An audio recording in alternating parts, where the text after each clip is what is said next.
What's up, everybody? Gibson's Lawn Service checking in. Look, I wanted to make this quick video. This is on a serious note, all right?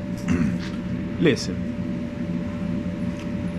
if you are trying to figure things out as far as your full-time job and your business, I'm gonna make two different videos, okay? I'm gonna make a video on jumping into the trades, but this video right here, so check back after this video. This video right here is for when you already have your career established, you're making good money, but you're trying to figure out what's next. Because what happens is you hit what they call salary flatline.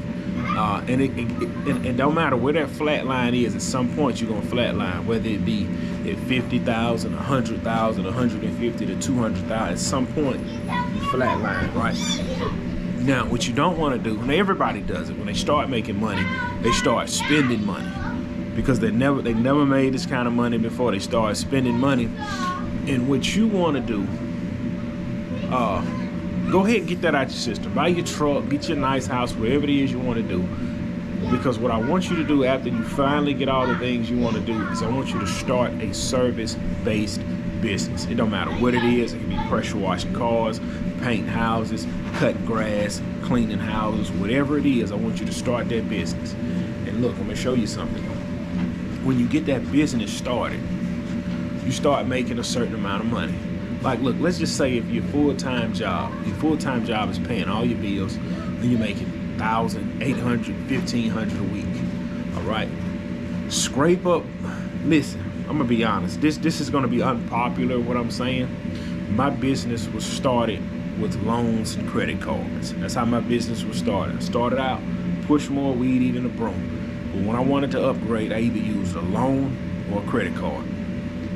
Now, you have to be disciplined. If you're gonna start, if you're gonna start your business with a credit card, this is how I want you to do it. Let's say your initial setup is gonna cost you $6,000 to $8,000. Put it all on your card, all right? You know that's gonna be a $200 a month payment. That's fine. So once you know what that payment is gonna be, right? The goal is not to stay at that, it's to create another stream of income. All right, once you start, you get everything you need and you put everything on that credit card, you know how much your payments is gonna be at the end of the month. The goal right now is to start hustling up a lot of work, start generating income. And I tell people this all the time, do not look to make a profit your first year. Your first year is going to be nothing but a learning strategy. Your first year, that's all your first year is going to be, is just learn. Okay. Now, once you start making the profit, okay, it may be extra $100 a week, extra $200, extra $300. Hurry up and pay that debt off. That $6,000. Hurry up and go ahead and pay that off. Okay. Once that is paid off, anything extra is extra. The extra isn't to buy you jewelry. The extra isn't to go on vacation. The extra isn't to buy a new truck. The extra is to put it back into your business, okay? Let's say we're just gonna use, let's just use my business, a lawn service, all right? Typically, a guy starting in lawn service, he's gonna start off with the residential equipment, a residential higher grade. Typically, they start out with what they have. All I had was a push mower. That's what I started out with. Then I bought a residential zero turn. I didn't know nothing about buying a commercial, and if I did, I couldn't afford a commercial. So you go ahead and buy what you can buy. All right. Once the debt is paid off, you start looking at your equipment on which you can upgrade. Upgrade the smallest thing first. The smallest thing for me was a blower. I went from the handheld blower to the backpack blower. So then you buy the backpack blower. All right, you're making more money, put it back. Don't keep no money from your business in your pocket, because your full-time job is paying all your bills. So your money from your business is going back in your business. You upgrading weed eaters. You cannot hold on. Don't hold on to nothing. Keep reinvesting. It may take 2 years, but when you look up, you'll have top-of-the-line blowers, top-of-the-line trimmers, top-of-the-line edges. Your mower be up. Every chance you get, you want to use cash, upgrade and everything, like your handheld stuff. Typically, your handheld stuff gonna be $500 to $1,000. You can upgrade that cash. Your mower, start building some business credit.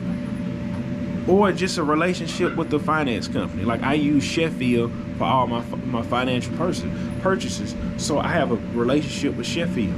So you go ahead and once you get brand new weed eaters, hedgers, trimmers, blowers, then I want you to finance a mid commercial grade. You don't have to go in there about a $20,000 joint. Go ahead and get you a mid-level commercial grade, and we're gonna use let's just use Skags because they got a more of a diverse line. You have I think the homeowner version is the Liberty Z. That's typically what you'll start out with buying a mower. But when you finance financing a mower, go ahead and get like a Tiger Cat, or you don't have to get the Cheetah. Get like a Tiger Cat or whatever the step below that one is. And that mower will serve you 2-3 years while you're building your business. Go ahead. No. Play on the jump house or the swing.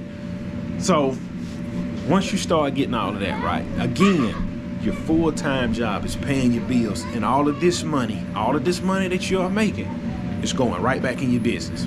Right? Once you done upgraded your mowers, this could be for any business. Once you have upgraded your equipment, the last thing I want you to upgrade is your vehicle.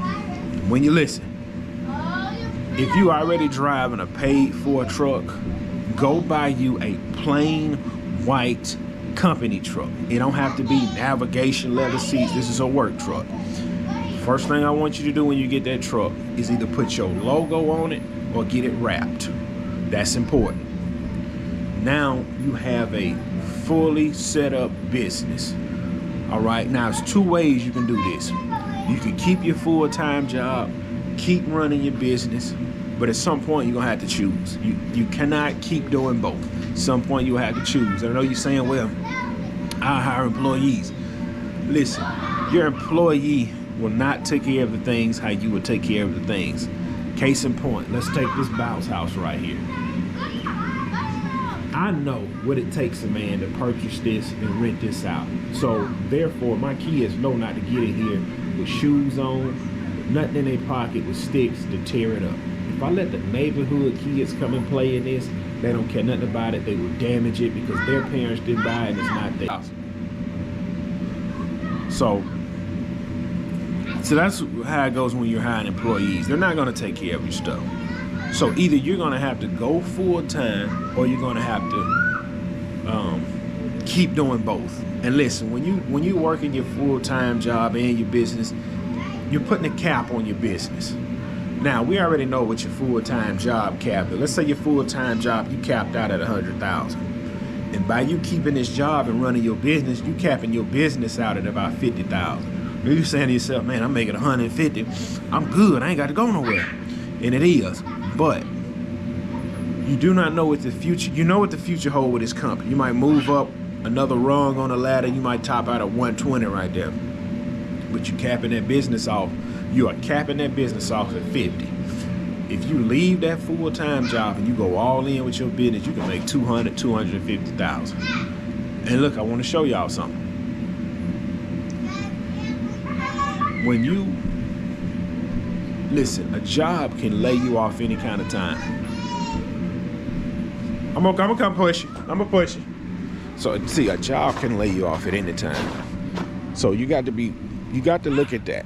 With your business, you kind of control the future on that in a sense. So that's something I want y'all to really think about. But man, let's start a business. Do something. Don't just work that job and sit down, because we are in a time and in an economy where whenever they want to close the doors, they can close the doors. And we seen it happen all the time with the yellow trucking industry. I told y'all before, my mother at her full-time job, they ruined her retirement money. Somebody at the hospital screwed the money up and ran off with it. So in a sense, she kind of had to start over 10 years ago. But that's part of it. So y'all need to think about that. Start a business. I'm not telling you to leave your full-time job and go all in, because you can do both. I done both, man, for 7 years. You okay? I done both for 7 years, but it came to a point my kids was growing up. I wasn't getting enough of my time, and I wanted to make more money, so I went all in. And there's some other factors goes into that, but look, I just wanted to put this out here for y'all. Hope everybody have a happy Thanksgiving. I'm just outside having a good time with my kids. Catch y'all on the next one.